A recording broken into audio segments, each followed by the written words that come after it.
This is VOA News. I'm Steve Karish. The African Union has suspended Niger from all its activities following the military coup there and told its members to avoid any action that might legitimize the junta. The coup last month caused alarm among Western allies and democratic African states who fear it could allow Islamist groups active in the Sahel region to expand their reach and give Russia a foothold to increase its influence. The Economic Community of West African States, or ECOWAS, has been trying to negotiate with the junta, but says it's ready to send troops into Niger to restore constitutional order if diplomatic efforts fail. Authorities say Greek firefighters have found the bodies of 18 people in an area of northeastern Greece ravaged by a major wildfire. Lawrence Brooks has the story. Greek police have been working to identify the bodies with a specialist team. They were found near a shack in the northeastern Alexandroupolis region. No reports of missing people have been filed in the area, so authorities have been examining the possibility that the casualties were migrants who had entered the country from neighbouring Turkey. Hundreds of firefighters have struggled to control the wildfires, which have been burning out of control for days in northeastern Greece, with strong winds fanning flames and prompting evacuations of villages and a city hospital. I'm Lawrence Brooks. Chinese President Xi Jinping is in Johannesburg to attend the BRICS summit and pay a state visit to South Africa. BRICS is the acronym for the emerging market group that comprises Brazil, Russia, India, China, and South Africa. Xi met with South African President Cyril Ramaphosa to discuss bilateral trade issues and deepening the China-South Africa relationship. From Washington, this is VOA News. The first of Donald Trump's co-defendants in Georgia's criminal case accusing the former U.S. president and his associates of subverting his 2020 election loss has surrendered at an Atlanta jail on Tuesday. Trump's former lawyer, John Eastman, and Republican poll watcher Scott Hall have each surrendered to the county sheriff's office 2 days before Trump himself is set to turn himself in to face his fourth criminal indictment this year.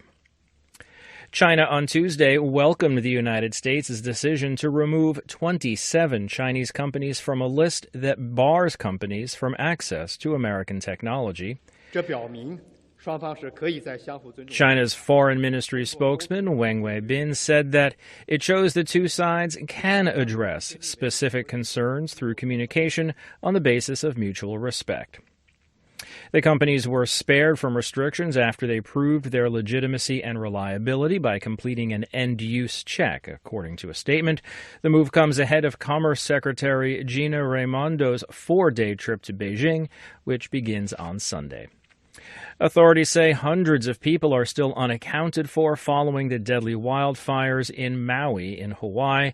They're trying to figure out the best way to locate them. The AP's Donna Warder reports. Authorities say they're still trying to locate more than 800 people 2 weeks after the deadliest wildfire in more than a century in the U.S. swept through the community of Lahaina. As of Monday, at least 115 people were confirmed dead. When a wildfire destroyed the California town of Paradise in 2018, Butte County published a list of the missing in the local newspaper that helped identify scores of people who had made it out alive but were still listed as missing. But officials in Maui say they're not sure if publishing a list would violate privacy rules. I'm Donna Warder.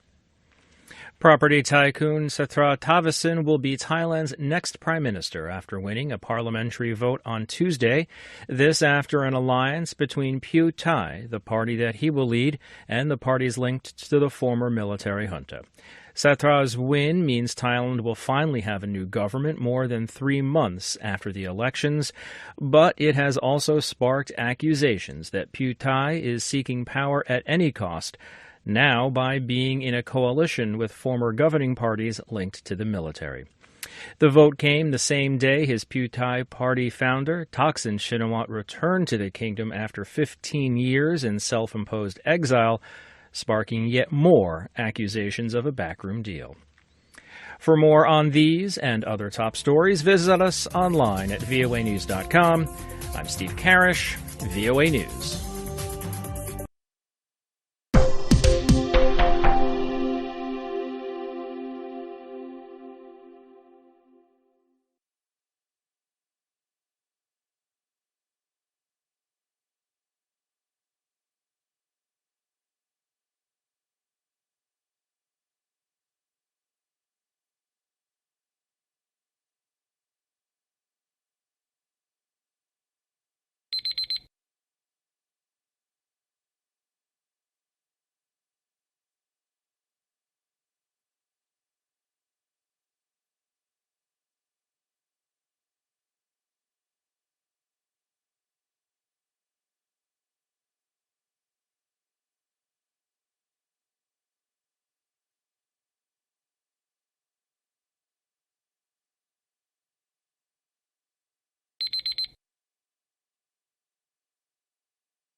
Thank you for watching.